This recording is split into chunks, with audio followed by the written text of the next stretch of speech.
SEO and social media marketing are both essential strategies. SEO is focused on search engines like Google. It involves optimizing your website to rank higher in search results. Social media marketing is about promoting your brand on social platforms. It involves creating content that resonates with your audience and drives engagement. SEO is a long-term strategy that involves regular updates to your website and content. Social media marketing is more immediate and allows for direct interaction with customers. SEO requires technical expertise and knowledge of algorithms. Social media marketing requires creativity and a deep understanding of your target audience. SEO is better for generating organic traffic and leads.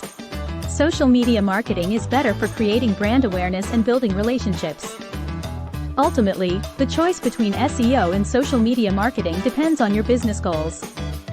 If you want to increase visibility and drive website traffic, focus on SEO.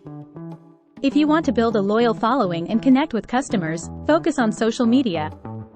But the truth is, both SEO and social media marketing are crucial elements of a successful digital marketing strategy. By combining the two, you can maximize your online presence and reach your target audience where they are.